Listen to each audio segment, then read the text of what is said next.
Hello and welcome to the Candlelight Podcast, where I, Mohamed Abdalla, talk about different topics, including some of my favorites, which are movies, martial arts, and philosophy. This week's quote, guys, is actually an Arabic quote. It's an old Arab proverb, and it goes as follows: خير الكلام ما قل ودل. Meaning, the best speech is that which is concise and to the point. Yeah, so as you can see, very, very clear, and which is the purpose, which kind of fulfills the purpose of the quote itself, which is the best speech is that which is concise and straight to the point. Yeah, this is something I need to apply in my life because, man, it's important. It's important to be able to just be articulate and be eloquent and get to the point clearly, directly, and in the most concise manner, because you don't want to make this you don't want to make anything longer than it should be, because the more you talk, the more you speak, the more your main point, the most important thing that you want to say is clouded. So in that in that in honor of that, let's keep it right there. The best of speech is that which is concise and to the point. I'm not gonna say any more about that. Straightforward. So, guys, how are you guys this week? I'm not doing so hot myself because I got COVID, or at least I think I do. I don't know. I didn't go test. Well, I did go test, but it came back negative. So officially, I'm negative, but I've been having some symptoms. Not so bad, not too bad, because I've got the vaccine. Alhamdulillah, I got the vaccine, and I'm good. Just got a bit of a cold. That's what it feels like. And the reason I know it is COVID is because, well, my family, my cousins, my aunts, my grandmother, and my immediate nuclear family, we all start to display symptoms this week, like from Sunday, from the beginning of the week to right now, and well, I guess 1 week later now, and we've seen people, go through fevers, go through, coughs and flu symptoms. So you're like, probably COVID. Let's go test. And then when most of us tested, we all found out that we are negative.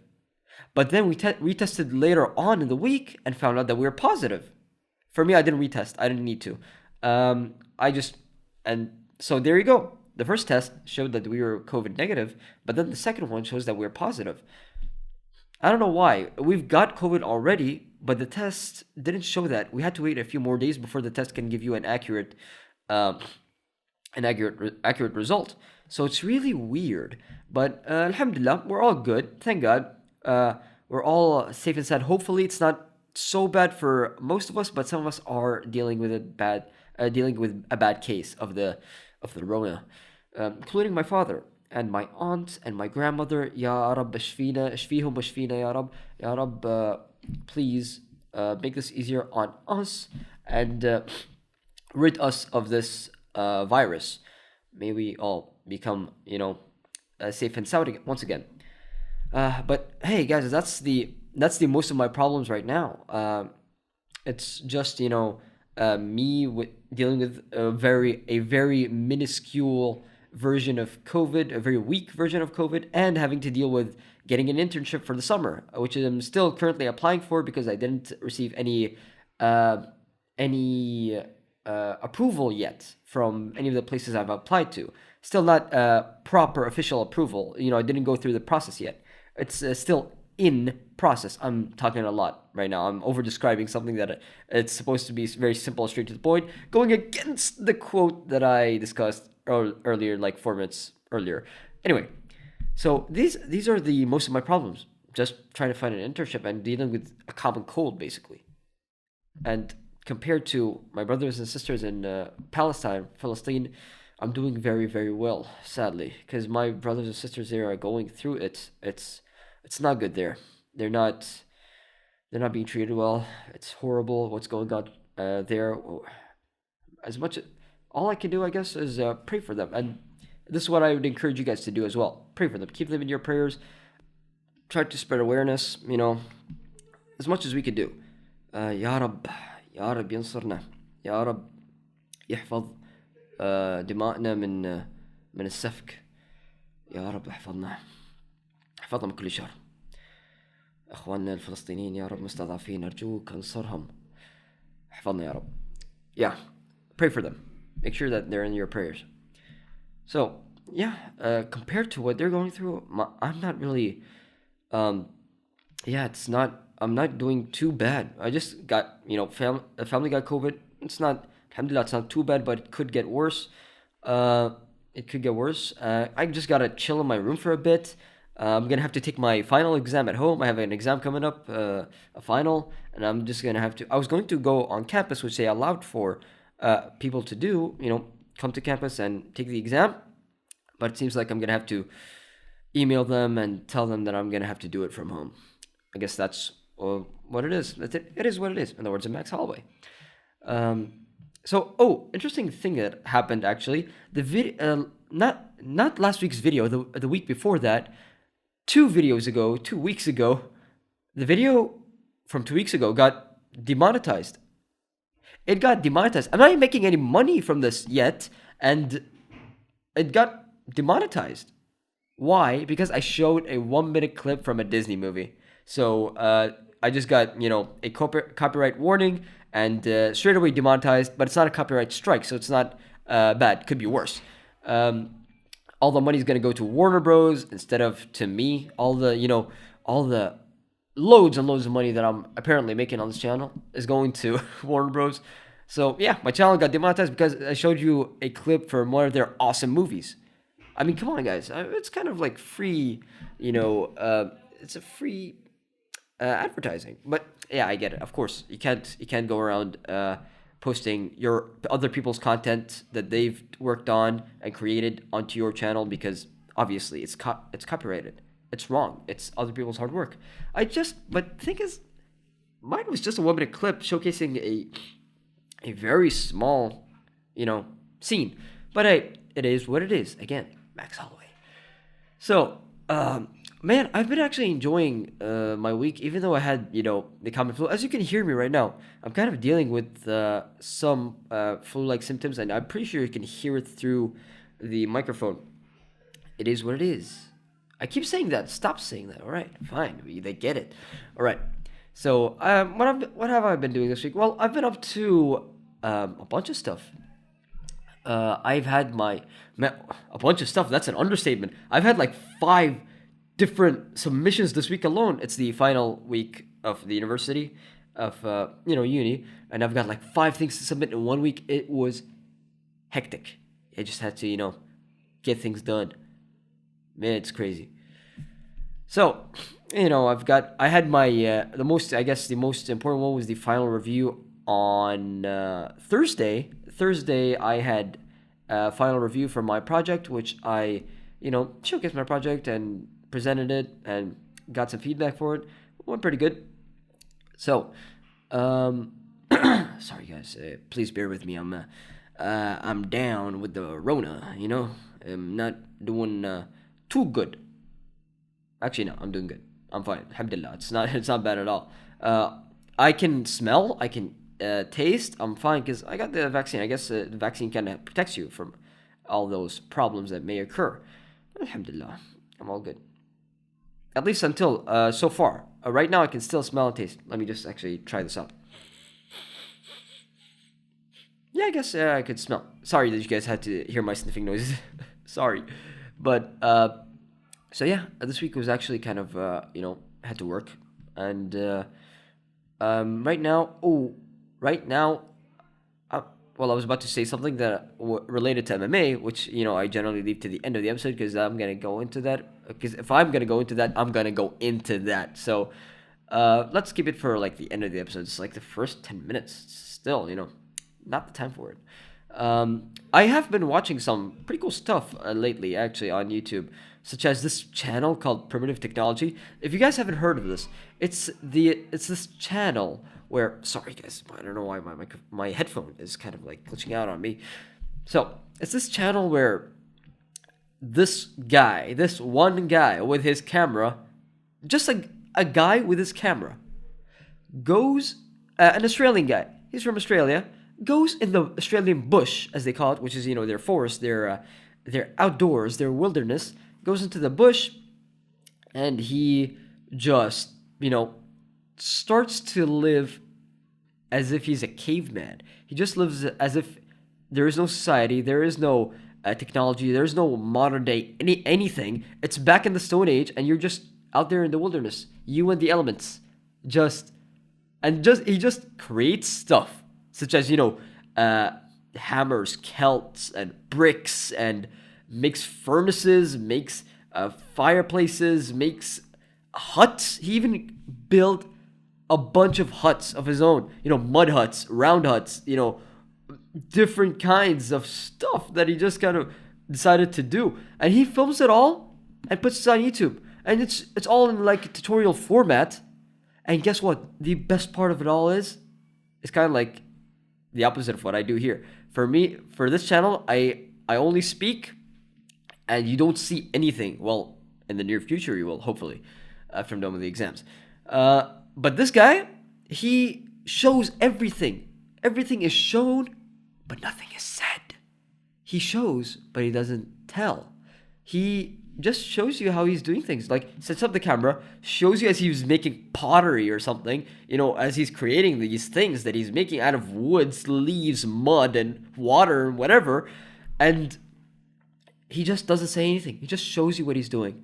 He's even created a bow and arrow. Guys, that video is so cool. He actually created, like, legitimate functioning bow and arrows that he can use to, shoot.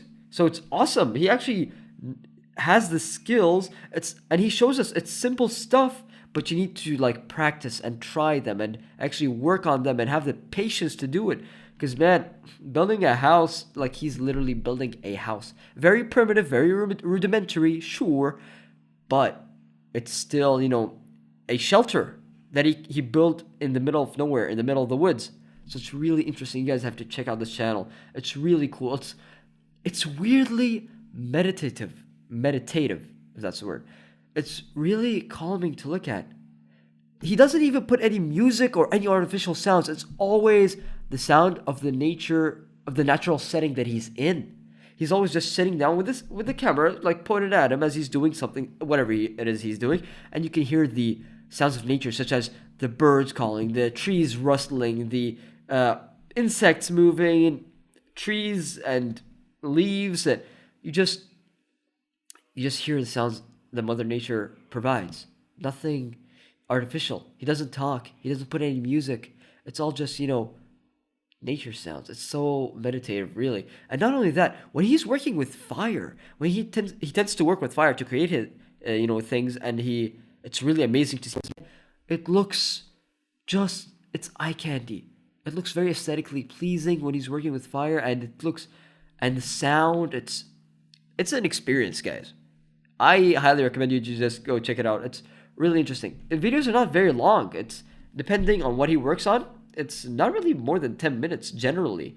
Yeah, I don't see any of his videos going over 10 minutes as I'm scrolling here right now on the computer. It's just very interesting, man. Very interesting to see a guy, who just took this interesting hobby and activity and just like put it on YouTube. And what a fascinating thing to have a hobby about, or to have this kind of hobby. You guys know what I mean. Yeah, check it out. It's really cool. Really cool to see. I really enjoy things like that are on YouTube. What else is there that is kind of similar to it? What is there that is similar to it? Well, similar to it in the sense of not that it's the same thing that he's doing, which is going to nature and building stuff. No, it's rather people following their passion. People doing something that's really cool that I want you guys to see. Oh yes, I'm just scrolling through YouTube's feed right now, and of course it recommended to me something that I watched almost as soon as it came out, which is Mark Rober's newest video. Mark Rober, the YouTuber from the YouTube channel, Mark Rober, his newest video, Backyard Squirrel Maze 2.0.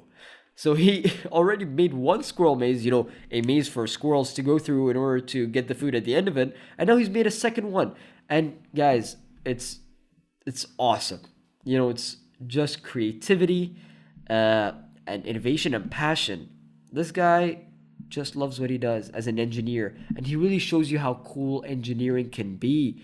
Man, checking out what he does, this guy just, he posts stuff that, videos that he showcases engineering in. So, and man, they're so interesting. Just looking at them, it's fascinating what the human mind can come up with and what we can actually build. Oh, yeah, kind of like, well, in a way, it's the same as the Primitive Technology channel, well, where this guy is innovative and creative and built stuff, but out of rudimentary objects. And then you've got Mark Rober, who's building stuff out of the most technologically advanced objects. Just how the human mind can work with different things. I know I don't sound the smartest saying it, but yeah, it's really fascinating to see like what John Plant, the guy from Primitive Technology. Yeah, no kidding. John Plant. His last name is Plant. The guy from Primitive Technology that's working around plants all the time. Yeah. How interesting is that? How crazy is that? So he's working with very primitive stuff, and Mark Rober's working with very advanced stuff, engineering type stuff. It makes me reconsider my career choice, my choice of major rather for university, which is, I'm a multimedia designer, which means I dabble somewhat in engineering. I can design concepts that engineers can actually perhaps, create. I can do a lot of things related to engineering, except the crucial part of engineering itself, which is the part where you have to make it actually work, make the concept actually real, make it work, make it function. So that's something, watching Mark's channel makes me reconsider my choice of major. Maybe I should have become an engineer. Yeah, but I enjoy stuff related to media. Not necessarily, journalism or things like that.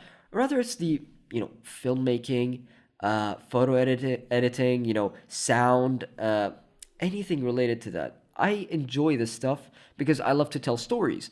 And it's just the way I feel like I could improve this world. Because keep in mind, guys, I'm on this earth to make it better before I leave it. So I want to make the world a better place. And I feel like my calling is to create videos, create content, keep people, make people benefit. So that's what I hope to do, actually. This is what I hope I am doing right now, and that's what I hope to do in the future. Not necessarily whatever way it is, even if I choose to do something different tomorrow, as long as it's benefiting humanity in some way, I'm good. That's what my vocation. No, wait, that's the wrong word to use here. That's what my purpose in life is. My vocation, however, which is the job that you the job that you have that helps you fulfill the purpose. My vocation is what I think it is, what I'm doing right now, which is working with media, being a multimedia designer, but it could be different. That's why my purpose will always remain the same. My vocation might change though. So let's see where this journey of life takes me. I really hope I benefit myself and others with it, and I really hope my parents are proud of me at the end of it, and most importantly, God is proud of me. Allah is proud of me for what I've done. That's the ultimate goal. Make the world a better place to make my parents and God proud. So that's what I'm doing. And as I was saying, maybe I should have chosen engineering to do that. But, this is what I've chosen right now. And that's what I'm working with right now. Who knows? Something could change. Anything could change. Anything can happen. But anyway, guys, what do we have in the world of MMA as of this moment? Guys, we just witnessed, an amazing event, which was UFC 262. UFC 262 was a barn burner. It was such an amazing card. You've got Edson Barboza versus Shane Burgos. You've got Beneil Dariush versus Tony Ferguson. You've got Charles Oliveira versus Michael Chandler as the main event for the lightweight title. Oh my God. What a good event it was. Let's start off with Edson Barbosa versus Shane Burgos. What a crazy fight, back and forth, until Edson hits Shane with a right hook that is so weird that the hook itself was weird. The reaction from Shane was weird. He got knocked out, okay, but in a very, very peculiar way. So what happened was Edson clips him with the right, and then Shane stands as if unfazed, as if nothing happened. But then like 2 seconds, and he's in the stance, like bouncing, like, okay, I'm still here, I can still fight.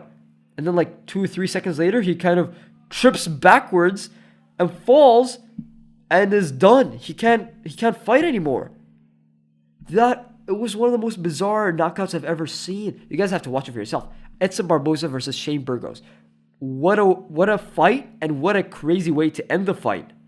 Very interesting. I'm so happy that Edson Barbosa is back in the winning column. His last fight he actually won, but the 2 fights before that, he's been apparently. People say this because I didn't watch those fights, which I should, by the way. But people say that it was a robbery decision win for the other guys. He lost to 2 different guys in 2 different fights. Decision losses, which were a robbery. He should have won, apparently, according to a lot of people, but I didn't watch the fights myself, so I can't tell you definitively. Just like when John Jones fought Dominic Reyes, I can tell you confidently that Reyes won that fight because I watched it, and I can tell you Reyes won the first 3 rounds. He won that fight. It was a robbery. But here, I cannot tell you for sure because I didn't watch it myself. It's just what other people have said. Anyway, he's had a win after that, and now he's had a win in UFC 262 against Shane Burgos. An amazing knockout finish. Good for him. And then, by the way, he might actually maybe get a fight with a top 5 contender. He probably will get a fight with a top 5 contender, but it could be maybe Max Holloway. Max Holloway. Yeah, that's a fight I want to see. Barbosa versus Holloway? Are you kidding me? That's just main event worthy written all over. It's probably gonna be amazing. I think I can confidently say definitely with how Holloway has looked lately. He looked amazing, man. Against Cavalcater? Are you kidding me? It was awesome. Anyway, sorry, I have to kind of blow my nose, so I'm gonna cut this part out. Actually, I'm gonna like blow my nose in about 3 seconds, and I'm gonna cut it out so you guys don't hear it. All right, I'm back. I'm better. So, yeah, I hope you guys. Yeah, I don't want you guys to hear that because obviously it matters. And so, moving on, the co-main event: Beneil Dariush versus Tony Ferguson. Now, Tony Ferguson has lost his 2 past fights before this fight. He's looked bad in them. He's not just lost; he got dominated in those 2 fights. And this fight is basically a make or break for him. Let's see if he can still hang with the top 5 or if he's just done. His prime has left him. He's had 2 bad performances. Let's see how he does here. And Beneil outclassed him. Beneil dominated Tony. It was sad to see, man. I'm a Tony Ferguson fan. He's one of my favorite fighters to watch. Man, why? Yeah, good on Beneil Dariush for winning, but he beat Tony by like a dominant 3-round decision win. Man, seeing Tony in this state of on the decline when he was on a crazy 12-fight win streak, it's just a weird feeling, man. It's sad. It's sad. I don't want to see him lose. I don't want to see him get hurt anymore. If he's not gonna make it, he's not gonna make it. But man is just too tough for his own good. This guy's just too tough for his own good, as evidenced by these past 3 fights. Against Justin Gaethje, his chin wouldn't let out. He wouldn't get knocked out. He wouldn't get TKO'd. He would just keep on fighting despite the massive bombs from such a power puncher such as Gaethje, who's a knockout artist. And then against Charles Oliveira, in the end of the first round, he gets caught by a horrific armbar, which he doesn't tap to because he's just, again, too tough for his own good. And he is able to ride out to the bell, and the bell just rings and saves him. So, yeah, it saves him. and he gets on to go to the second and third rounds with a very compromised arm. And a very similar thing happened with the fight against Benny Dariush. He got caught in a heel hook. Even worse, he's getting his leg ripped apart. The same leg that he tripped on a cable with and destroyed. The same knee. It's getting ripped apart by a heel hook, and he's not tapping out. And this time, the round was far from over. Nothing was going to save him except for him. And guess what? Benil did not want to do any more damage, so he kind of let it go. He held onto it for a good time to do damage to it. But then he saw that Tony wouldn't tap. He just wouldn't tap, so he kind of just let it go and beat him through a decision. Man, Tony, he's just too tough for his own good. He's not going to quit. And do I admire him for that? I admire him for that. People keep saying that it's a dumb thing to do. Dude, don't put any miles on your joints or on your body. Just quit, just tap out.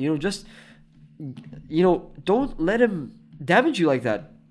Nah, they don't get that mentality, that warrior mentality of I'm not gonna lose, except I'm either winning or I'm dying.